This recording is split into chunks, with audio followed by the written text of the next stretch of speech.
Greetings, ELPIS scholars, and my name is Akram Faizer, and I'm professor of law at the LMU Law School in Knoxville, Tennessee, USA. And the title of my discussion today um, will be this: uncertainty at the Federal Trade Commission, or as we call it here in the United States, the FTC, as we enter into the second quarter of the 21st century. Before I proceed, I'd like to very much thank Professor Vasco Pereira Isuza, who generously invited me to make this presentation. So what is going on here? So here's the FTC chair during the first Trump administration, Joseph Simons. And unlike the FTC chairs in the years before the first Trump administration, Chair Simons took a more heterodox approach to FTC enforcement. He was then followed by the FTC chair under the Biden administration, a woman by the name of Lina Khan. And she took a very, very different approach to FTC enforcement, as we'll discuss shortly. Okay. Right. And then we have Andrew Ferguson, who's been named as the incoming FTC chair in the second Trump administration that just began in January of this year. And he has shown some signs of being a heterodox FTC enforcer, but it's a little too soon to tell. Okay. So let's look at the United States today, right? It's a country with 335 million inhabitants. It is by far the most populous, rich country in the world, okay? It is a majority white country, but it has a high level of racial and ethnic diversity. The Black population is, I would say, close to 14%. The number I have you, I think, is a little outdated. The Asian population is about 6%, and it's growing. It's the fastest growing minority population, and it includes people from Southeast Asia, in other words, places like the Philippines, Thailand, a lot of people from China and East Asia. That's Chinese and Koreans, and of course, a growing number of people from the Indian subcontinent. I myself am an American of Sri Lankan origin. The US GDP is $23 trillion at the very least, depending on some measurement. Unemployment is 4.1%, which is very low for a rich country. And its per capita income is roughly $82,000 a head, which is on the high end of rich countries, amongst the highest in the world. There are a few rich countries with higher per capita incomes, such as Norway and Singapore and Switzerland, but most rich countries, as you can see, have per capita incomes lower than the United States. Okay, for example, Germany's is roughly 70,000 per head. Belgium is about 70,000. France, a little over 60,000. Portugal, a little below 50,000, and same with Poland, a little bit below 50,000, okay? The UK's per capita income is a little below 60,000, and Canada is a little above 60,000, okay? Adding to the country's power, right, its defense spending at roughly $820 billion a year, okay, is by far the highest in the world, right? The closest competitor would be the Russian Federation at about $100 billion a year. Of course, that number is a bit misleading because I'm sure the Russians are hiding statistics as to their true defense spending since the invasion of Ukraine in 2022, right? So it's the most powerful country in the world as measured by aggregate wealth and military capability. The dollar is the world's reserve currency, and dollar-denominated assets, especially U.S. treasuries, are considered safe havens by international investors and sovereign wealth funds. As you all know, right, well, I'm conducting this presentation fortuitously for me in English. English has become the world's lingua franca, and this means the U.S. is the destination point for many of the world's high-skilled workers and foreign students. It is the home to the world's most valuable companies, especially in big tech, and has many of the world's most prestigious universities, okay? But the US has very pronounced weaknesses, right? Foremost amongst them, from our perspective as I make this presentation, is that the US is increasingly seen as a bullying superpower under the second Trump administration, as opposed to the benevolent hegemon it arguably was from the time of World War II through to the end of the Cold War and beyond, right?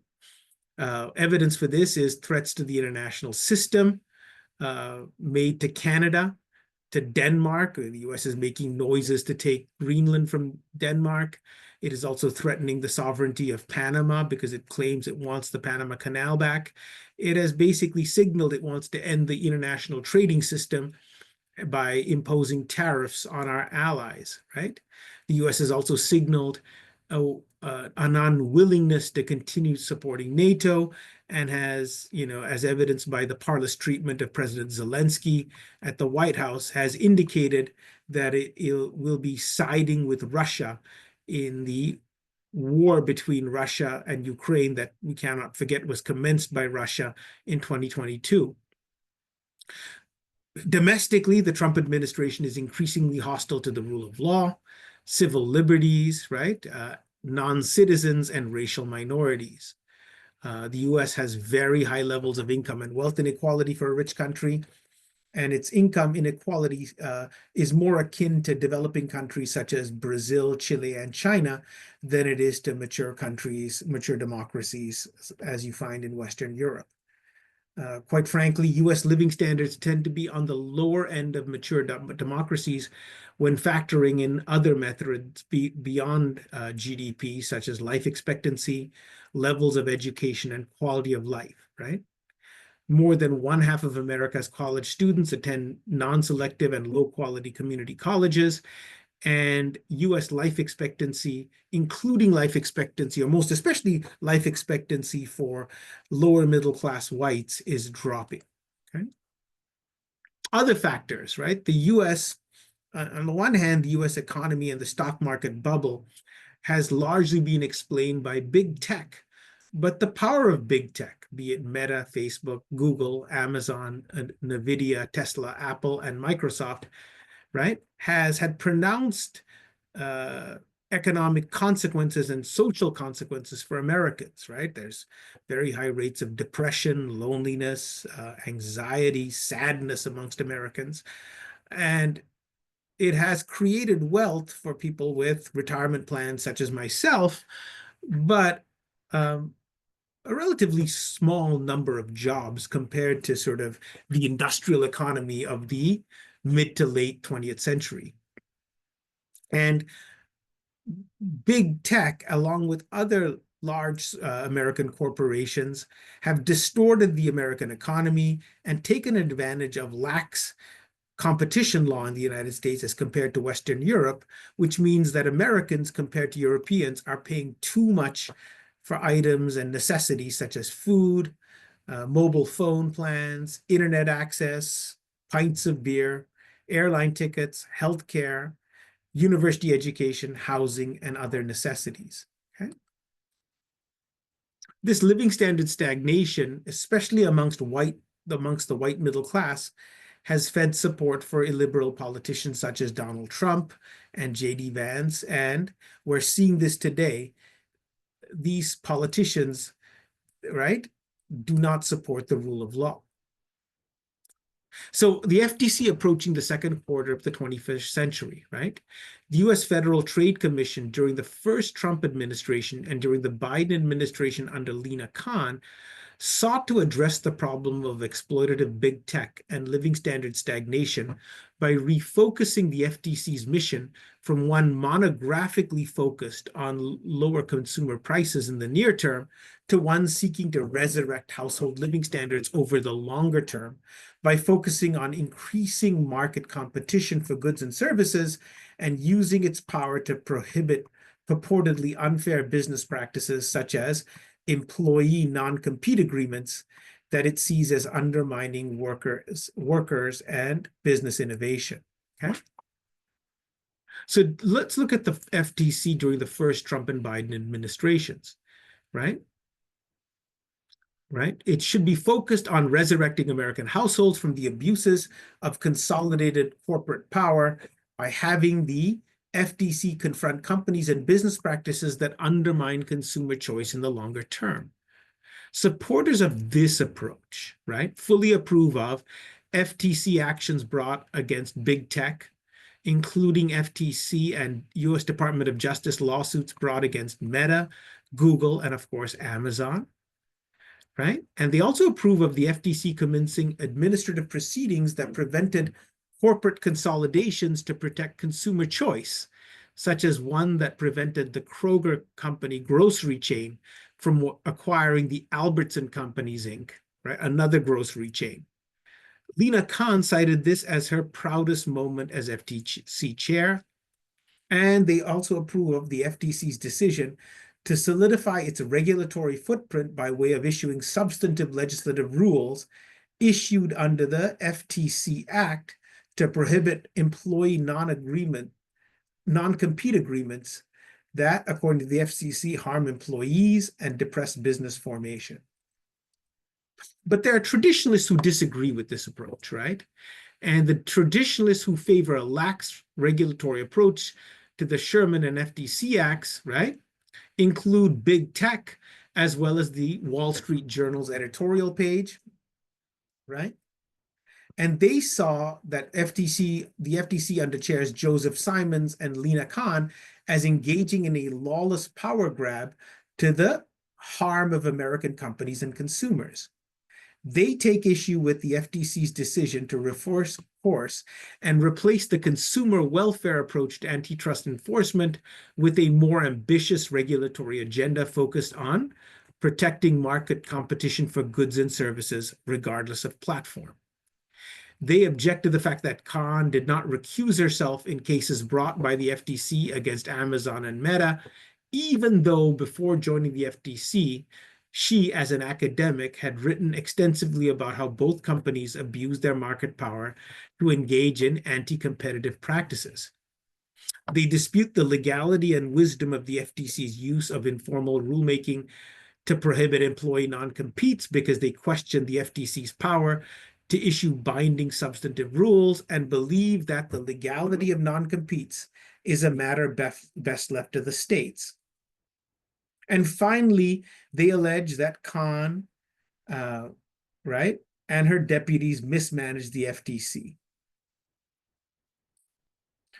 So the focus of this ELPIS presentation, right, is an attempt to reconcile these narratives and posit where are we going from here as we enter the second quarter of the 21st century. It will verify whether, right, the correct approach to FTC and Sherman Act enforcement is the Chicago schools consumer welfare approach, right, made popular by Robert Bork and largely abided by the FTC until, right, Chairman Khan, or the approach taken by Khan, which is to focus on policing against anti-competitive policies by market-dominant actors. It will then verify the FTC's governing law to determine whether its power to regulate the economy are limited to administrative adjudications and lawsuits alone, such that its attempt to prohibit employee non-competes by way of Administrative Procedure Act informal rulemaking is disallowed, right? And it will conclude that the FTC and the US competition law in general has entered a period of uncertainty as we are at the start of the second Trump administration and as we enter into the second quarter of the 21st century, okay? So US competition laws today, there have not been many new competition laws enacted. In fact, US competition laws are known as antitrust, right? Because they were designed a long time ago, right? At the time where market dominant actors were were business trusts, right? And the laws we have in place today to deal with competition law in the United States are the Sherman Antitrust Act of 1890, the Clayton Act of 1914, and the Federal Trade Commission Act of 1914, the act which created the FTC. These laws were enacted after the US became an economic and industrial superpower with great wealth in conjunction with an exceedingly high rate of social exclusion and wealth inequality, right?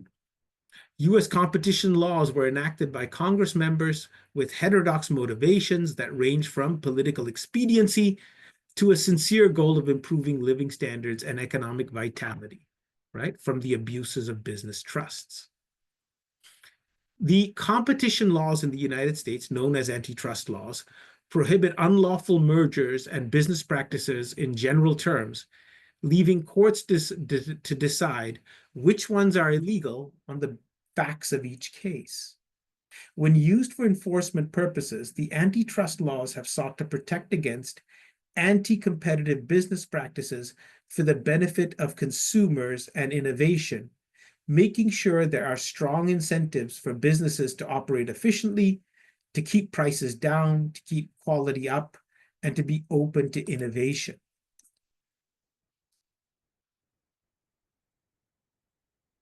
So antitrust laws can be enforced by the United States Department of Justice's Antitrust Division. In other words, the president's, right, federal executive agency. So the president appoints the antitrust, appoints the attorney general, and the current attorney general, her name is Pam Bondi, and he appoints the antitrust division chief, right?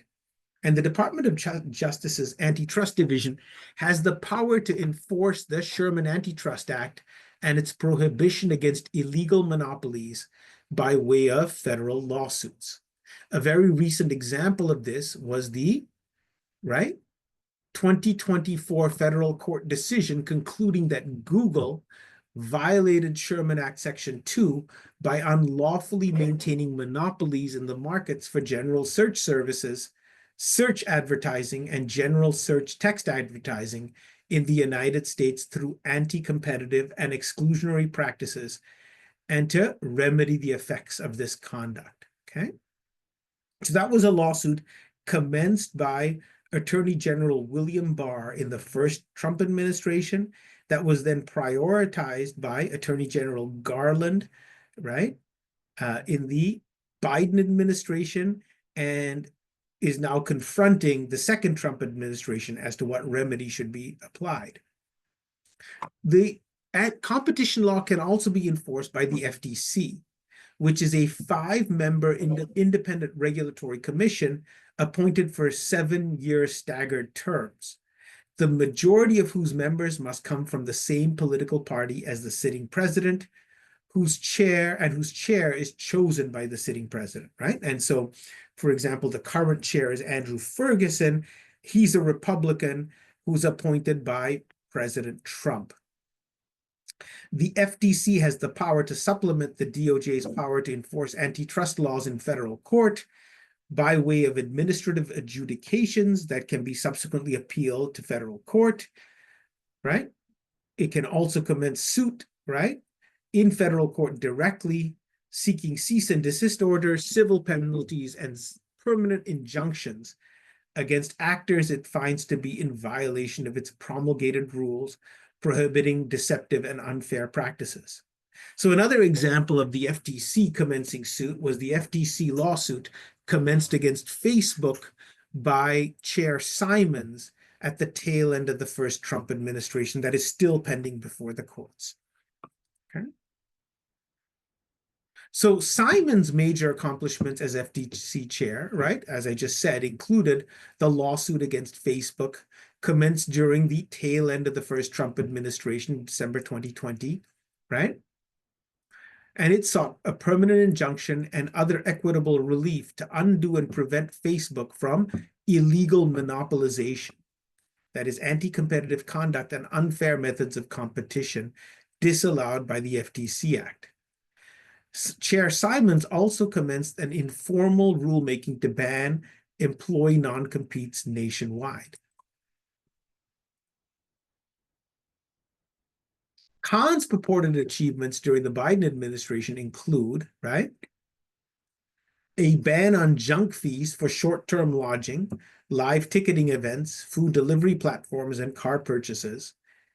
She finalized a click-to-cancel rule requiring companies to make it just as easy to cancel subscriptions as it is to sign up.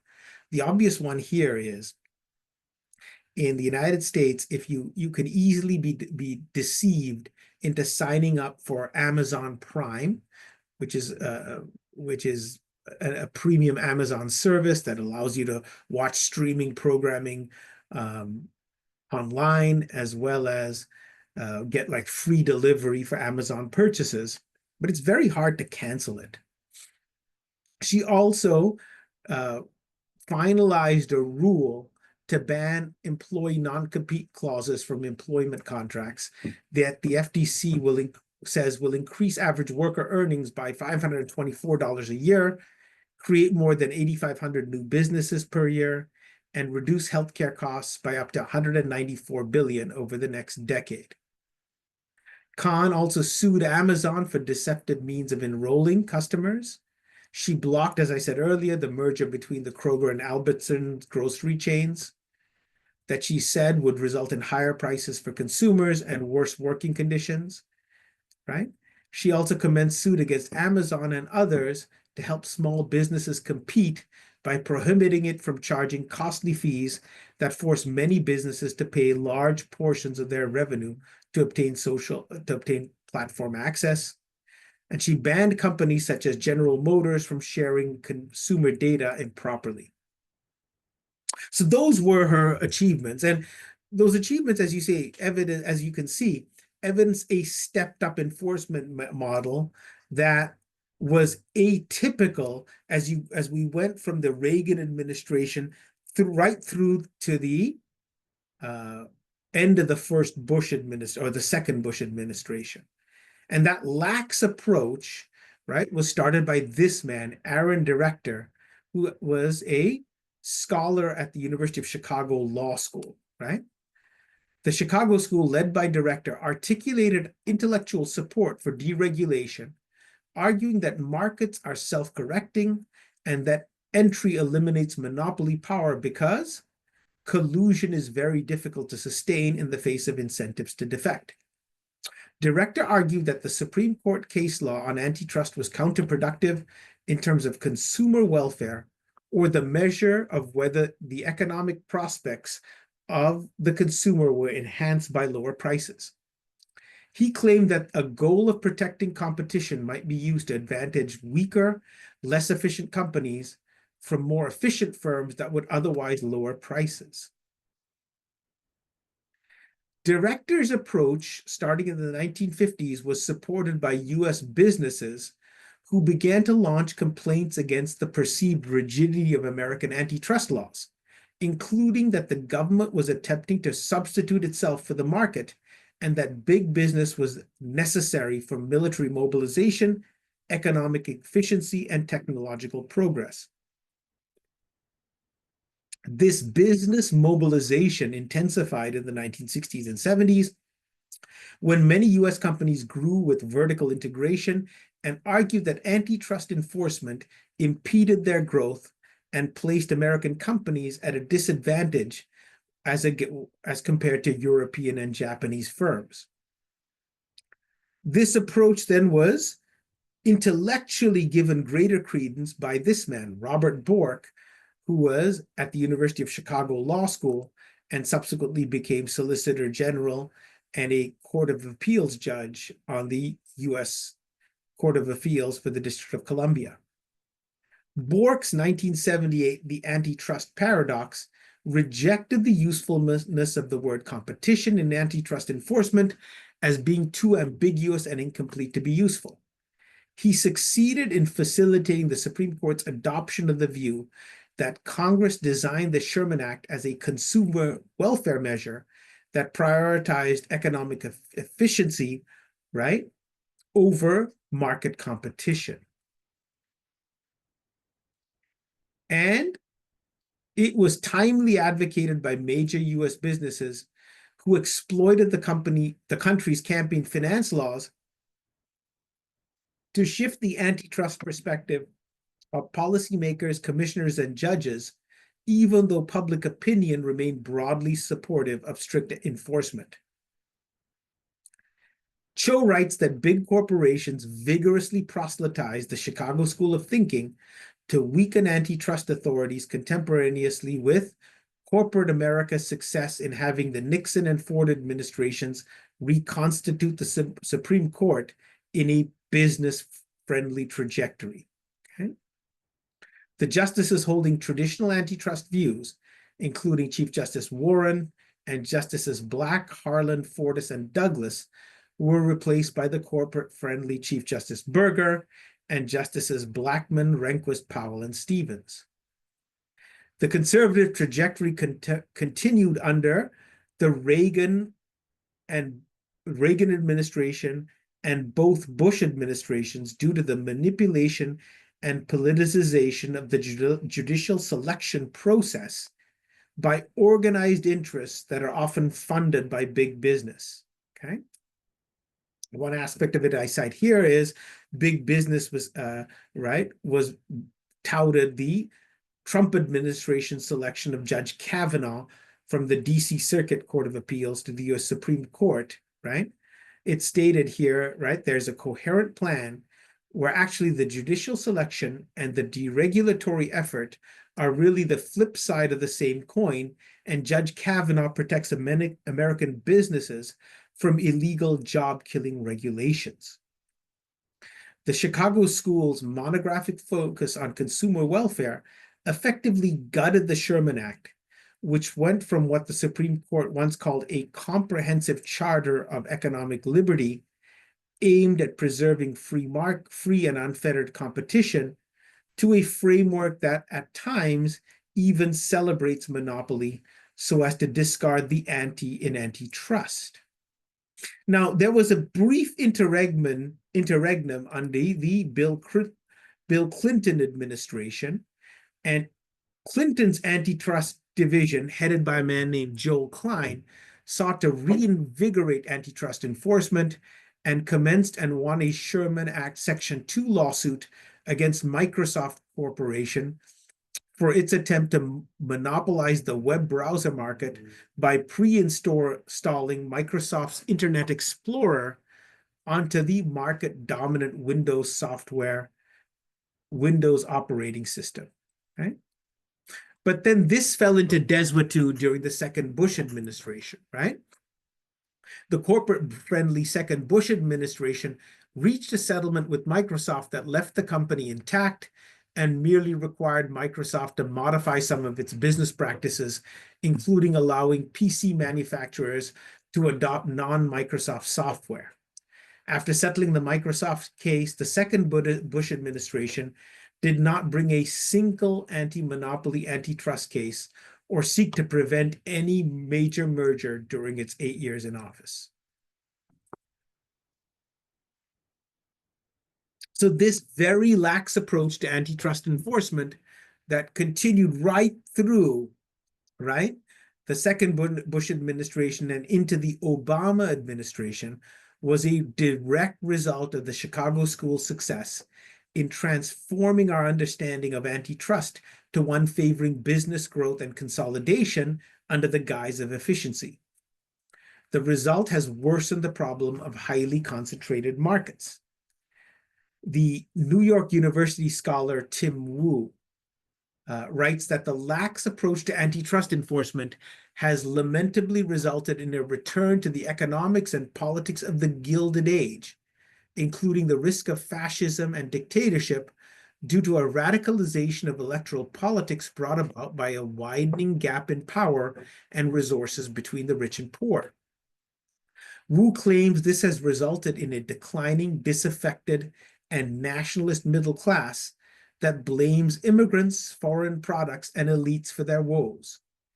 Wu writes that big tech has alarming power over commerce, politics, the news, and our private information.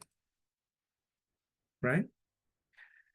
The consumer welfare approach has many weaknesses. I think one of the keys is it was perhaps too lax an approach.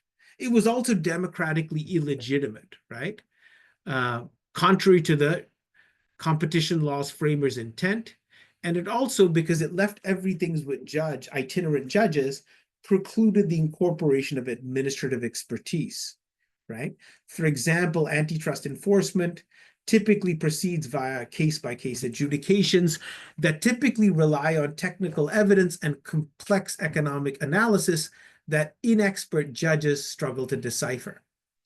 Tim Wu hints that this problem might be alleviated if the FTC used its rulemaking power to supplement its information by gathering authority to police unfair methods of competition, rebalancing the institutional architecture of antitrust away from unaccountable generalist courts, and facilitating its promotion of market rules that better keep pace with prevailing business practices consistent with political accountability. So one example of this was, right, the first Trump administration's lawsuit against Google that was commenced in 2020, right? The Department of Justice lawsuit against Google alleging Google violated the Sherman Act by unlawfully maintaining monopolies in the markets for general search services, search advertising, and general text advertising in the United States through anti-competitive and exclusionary practices, and to remedy the effect of this conduct. This resulted in a lawsuit in favor of the United States against Google in 2024. The first Trump administration also commenced a lawsuit against Facebook, right? It was commenced during the tail end of the first Trump administration in 2020 under Republican FTC Chair Joseph Simon, seeking a permanent injunction and other equitable relief to undo and prevent Facebook from illegal monopolization. That case is still in the courts. So with the election of President Biden, right, the new Brandeis movement came into vogue, right? The new Brandeis movement sought to refocus antitrust law in a direction prioritizing market platform competition to prevent the corporatist accumulation of economic and political power that, from their perspective, threatens the foundation of the democratic state. The neo-Brandeisians include Lina Khan, Professor Tim Wu, and Jonathan Kanter, who was the antitrust division head during the Biden administration. To the neo-Brandeisians, antitrust and anti-monopoly are central to a pluralistic society and functioning market economy. The country's economic structure shapes our experiences as citizens, and the Chicago School's consumer welfare approach was a parlous exercise that resulted in economic inequality, authoritarianism, and democratic retrogression.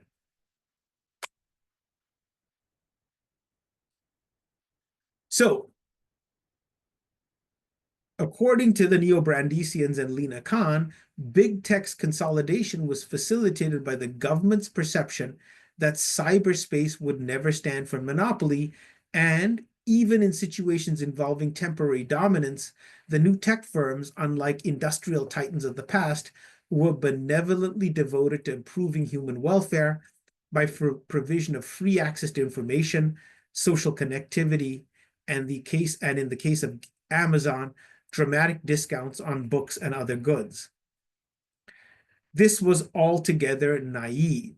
According to Khan, in her seminal Antitrust Paradox, written while she was a student member of the Yale Law Journal, she posited that the strategy of obtaining market platform dominance by way of predatory pricing, integration across distinct business lines, network effects, and control over consumer data raises antitrust concerns that were not appreciated by FTC regulators applying the lax consumer welfare approach.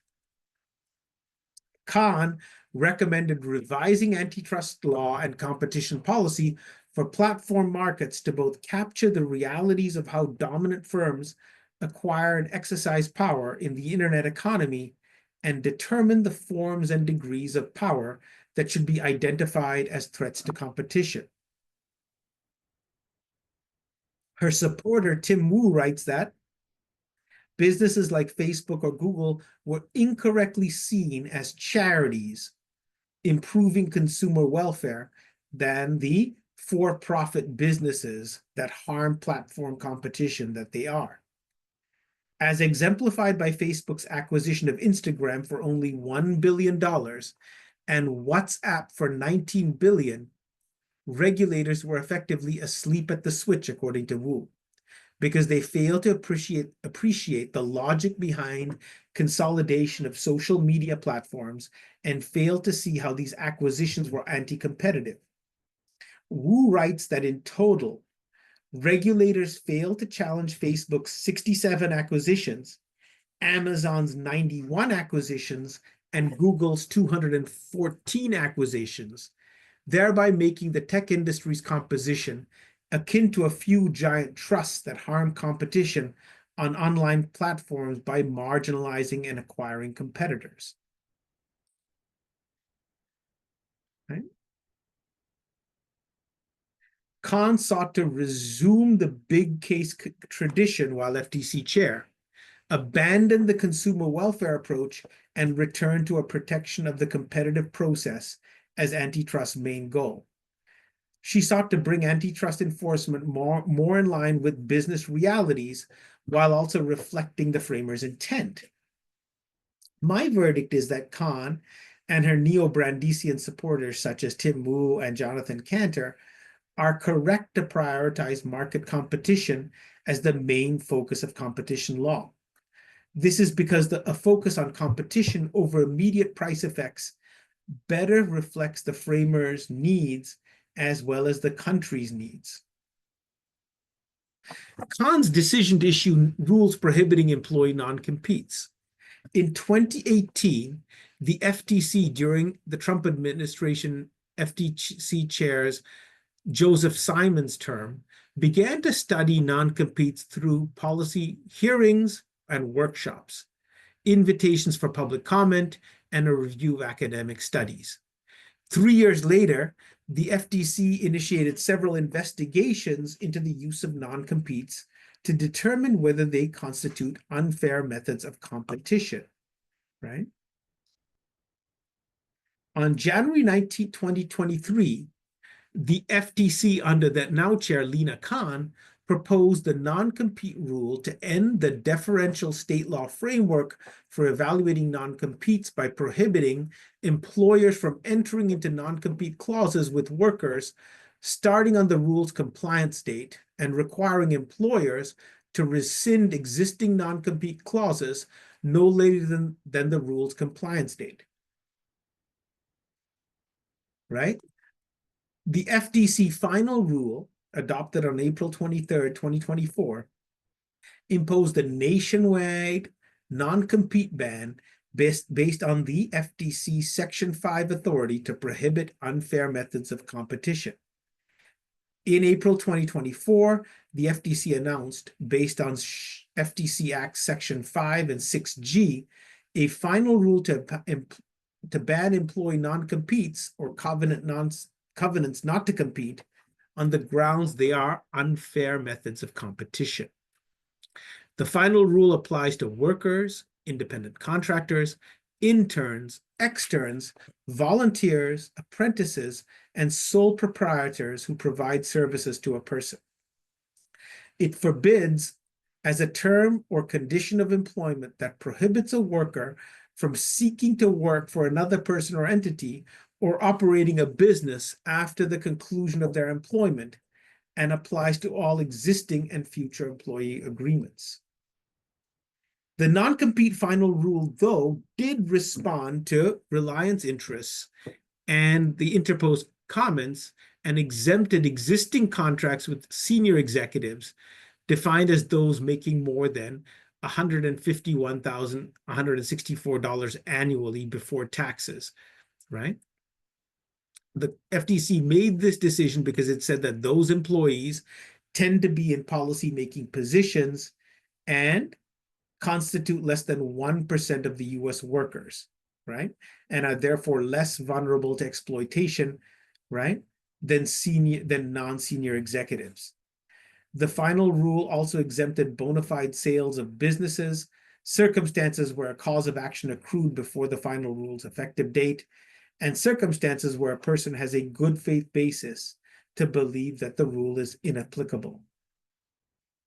However, hours after the FTC announced the final rule, it was challenged by multiple employers and employer organizations, including Ryan LLC, a Dallas-based global tax services and software provider, which argued that an injunction should be issued against the final rule based on APA 7062 because the FTC was never granted statutory authority by the FTC Act to issue substantive rules on unfair methods of competition.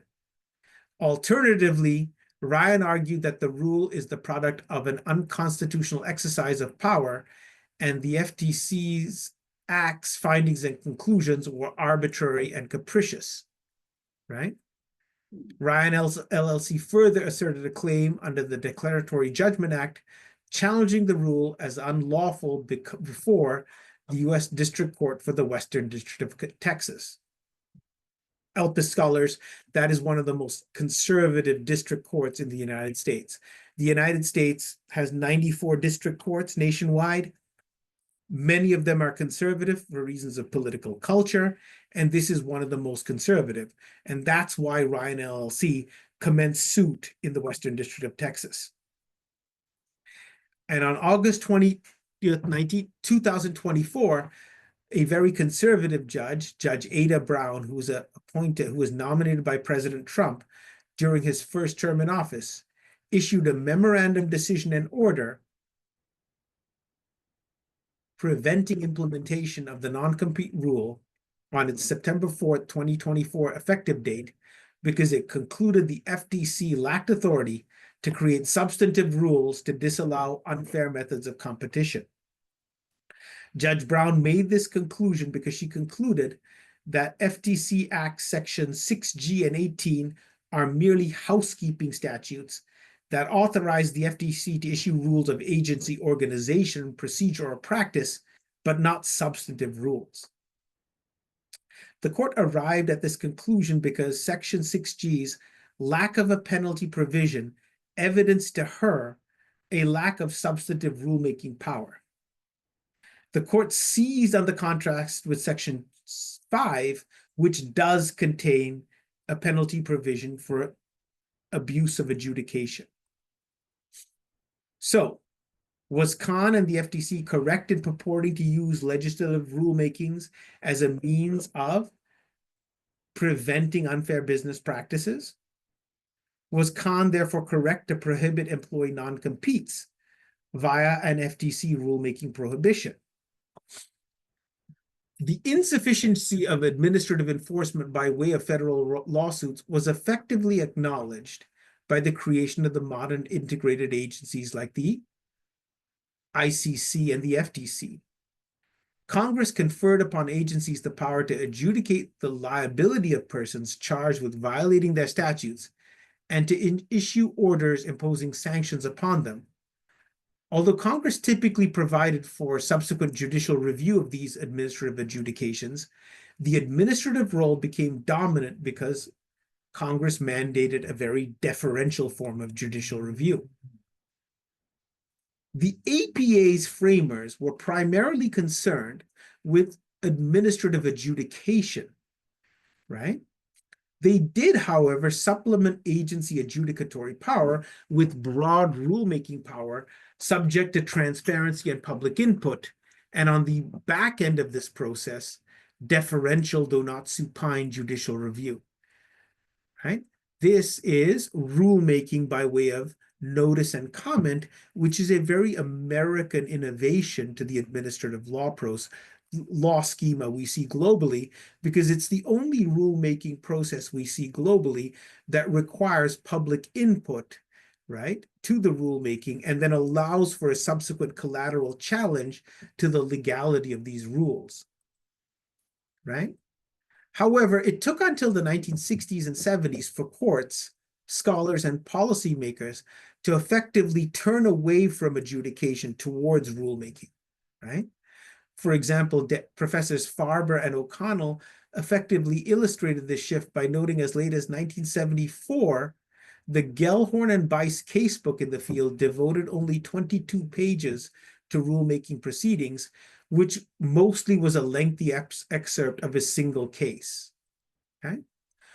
But today, rulemaking has become the most visible mode of agency policymaking, typically employed by agencies to formulate their most important and controversial policies. As such, the rulemaking process tends to attract substantial attention from interest groups, regulated parties, elected officials, and the general public. Informal legislative rulemaking greatly advanced the rule of law by placing the entire country on notice as to the rules that would be applied for enforcement purposes. So what are these advantages of rulemaking? First, rulemaking, unlike adjudication, alleviates due process concerns by requiring that all rules be published in the Federal Register and mandating the incorporation of public feedback prior to rule finalization in what I just referred to as notice and comment, which is laid out in APA 553. It greatly advances the rule of law by providing actual and constructive notice as to the final rules that will be applied by the agency for enforcement purposes. Regulation by informal legislative rules alleviates due process concerns, right? And by precluding the government from picking who to apply the rules to. According to David Shapiro, rulemaking affords agency administrators less scope to hide the ball through the often murky path of case-by-case adjudication, whose direction and importance can often be understood by specialist lawyers alone. Rulemaking forces the agency to more comprehensively articulate policy that is better understood by a broader segment of the public, thereby promoting accountability and transparency. Right? On top of this, prosecutions of major companies, such as the Google prosecution, tends to be extremely expensive and politically sensitive, right? This is partly because judges tend to be ill-equipped to independently analyze and assess evidence presented by extremely costly economic experts, such that paid expert testimony now is often the whole game in an antitrust dispute. The obvious reality is that neither the DOJ Antitrust Division nor the FTC have budgets large enough to investigate and prosecute all major antitrust violations, right? This obviously advantages incumbent companies and suppresses market entry and innovation. So, because agency power is granted by statute, and for decades the FTC and others read the FTC Act to not allow for rulemaking authority, it was assumed the FTC lacked rulemaking power. The FTC also abjured substantive rulemaking power because it did not want to bind itself in and deny itself the flexibility to argue for application of a different rule in a subsequent adjudication. As Rohit Chopra and Lina Khan have previously written, the adjudication-only framework creates ambiguity because businesses and the public must attempt to extract legal rules from a patchwork of individual court opinions, which is compounded when the Supreme Court assigns to lower courts the task of fleshing out how to structure and apply a standard, potentially delaying clarity and certainty for years or even decades.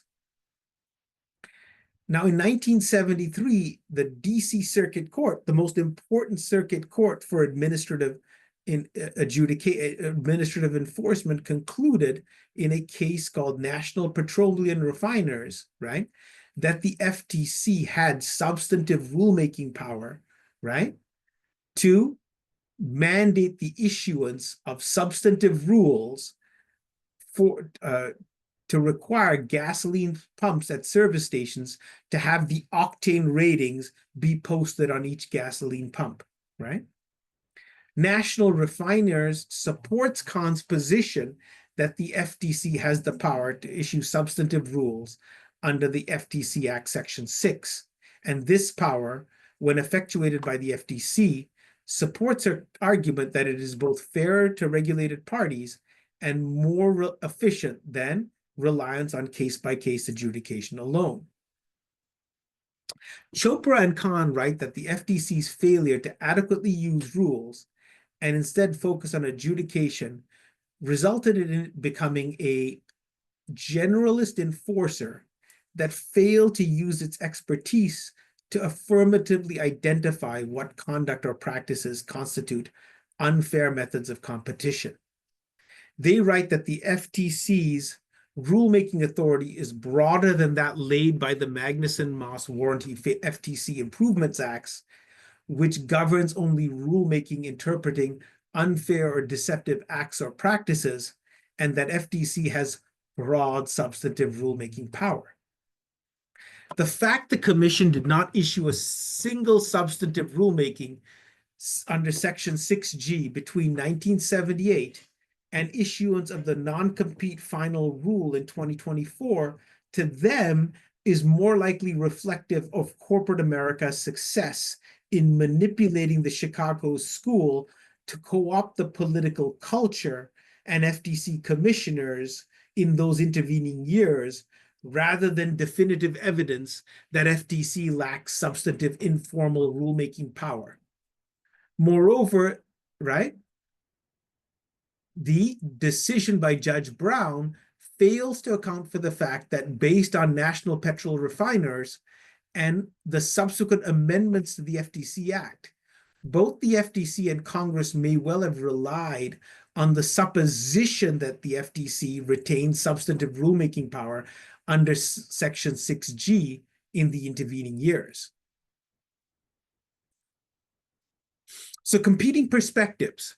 Courts should, I would say, as a matter of course, address uncertainty about the scope of agency rulemaking authority in the agency's favor simply because enforcement by rulemaking is both paradigmatic under the APA, more efficient, and addresses the due process, transparency, and rule of law concerns raised by adjudication alone. The FTC adopted in its rulemaking the APA's 553 procedures for the adoption of binding legislative rules, and it did solicit and incorporate public comments on the tentative rules banning non-competes that eventually became the final rule. This notice and comment procedure, the fact that it abided by them, demonstrated that the FTC acted with a level of transparency and accountability contemplated by both the APA's framework as well as the governing law laid out in National Petroleum Refiners. But to be fair, by Judge Brown's perspective, the fact that Section 6G lacks any penalty provision, right, and the complete lack of substantive rulemakings under 6G between 1978 and 2024, right, supports to some degree Judge Brown's conclusion that 6G is a mere housekeeping statute that allows for procedural rules, but not substantive ones. My conclusion, however, is that the Court of Appeals for the Fifth Circuit, should it eventually review Judge Brown's decision, that it should reverse her conclusion that the FTC lacks rulemaking power and conclude that the FTC does have substantive rulemaking power to enforce FTC Act Section 5 because of, right, a basic understanding that informal legislative rulemaking is the default for agencies under the APA framework, prior precedent, most importantly, the National Petroleum Refiners case, congressional quiescence on the issue, and obviously the government's need for capacity to efficiently regulate in the public welfare. And finally, because ideally the government should avoid the due process and lack of transparency concerns raised by adjudications, right? My view is that Judge Brown's decision in the Ryan LLC case incorrectly enjoined the final rule on the incorrect, based on the incorrect conclusion, the FTC lacks substantive legislative power to issue such rules. Now, the incoming Trump chair is this man, Andrew Ferguson, right? He has just been assumed the position as Lina Khan has left, right? And now, as we enter the second quarter of the 21st century, there are some positive signs. First, the Trump administration's Department of Justice has indicated it will follow the Biden administration's lead in the Google case and seek a court order breakup of Google. But there are some warning signs. First, the FTC's Chair Ferguson has not indicated whether the FTC will continue pursuing its lawsuit against Meta Facebook or perfect the FTC's appeal of Judge Brown's decision that the FTC lacks substantive rulemaking power. More ominously, the Trump administration has broken with nearly 100 years of prior precedent and fired two Democratic Party members, Commissioners Rebecca Kelly Slaughter and Alvaro Bedoya, from the FTC without any reason given. Very, very ominously, this firing has been supported by FTC Chair Ferguson. So let's moving to my conclusion, right? The American public's decisive re-election of former President Trump in November 2024 can easily be interpreted as a rejection of the Biden administration progressive social welfare fiscal policies that, notwithstanding full employment and record stock market highs at the time of Trump's election, have been blamed for a dramatic increase in consumer price inflation and the nationwide unaffordable housing problem that makes most Americans pessimistic about the economy. All right. These inflation and unaffordable housing problems, though, as you all know, characterize much of the developed world, including Western Europe. And they most likely are better explained by the Federal Reserve's quantitative easing policies that were implemented to increase consumer welfare during the Great Recession, and the Fed's failure to timely raise interest rates and end quantitative easing before inflationary trends became manifest during the end of the COVID pandemic, okay? The fact that US inflation was higher than in other mature market economies is also likely attributable to the fact the US, unlike other rich countries, lacks a sophisticated institutional safety net such that its COVID relief packages enacted by Congress ended up being untargeted fiscal stimuli as opposed to more targeted relief to those actually in need of government assistance. I think for this, Congress and both the Biden and first Trump administrations deserve some measure of blame, although on the contra, arguably these fiscal packages kept people from starving, right? With this in mind, and in view of the offensive events of January 6, 2021, when President Trump commenced an insurrection against the transfer of power from him to President Biden, right? The Biden administration reasonably felt it had to take measures to address the socioeconomic stagnation felt most pronouncedly by white American middle and working class households and implement policies to address the long neglected problems of racial injustice. At the time of this writing, the public, though, has resoundingly rejected the Biden administration's decision to address these problems by way of large spending packages designed to deliver growth to distressed communities, as I said, because they corresponded but may not have caused the problems of higher prices and racial division. With respect to US competition law, as we enter the second quarter of the 21st century, there are grounds for both optimism and concern. Optimism because the Trump administration's support base is largely middle to lower middle class Americans who tend to be skeptical of corporate power and big tech. Historically, proponents of vigorous antitrust enforcement include Vice President J.D. Vance, U.S. Senator Josh Hawley, and of course, Steve Bannon. But there are grounds for concern, right? Since his inauguration to a second term, Trump has become increasingly enamored of corporate titans such as Elon Musk, and big tech CEOs have become frequent visitors to the White House. Trump, as I just said, has recently fired two FTC commissioners, actions which have long been regarded as illegal to be undertaken by a sitting president. Okay? This evidences that the second Trump administration, unlike the first, may much more prioritize deconstructing the entire administrative state over finding administrative capacity to go after big tech. Although there is hope that the US economy may finally be democratized to improve productivity and strengthen US geopolitical power, there's an obvious concern that the FTC and other regulatory agencies will be debilitated in the second Trump administration. And this, of course, is of grave concern to all Americans, and I think to all citizens of the world, as we approach the second half of the second quarter, I should say, of the 21st century. With that, this is the end of the presentation.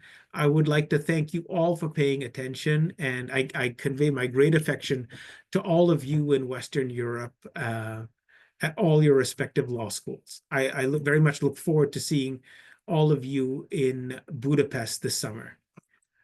Take care. Thank you.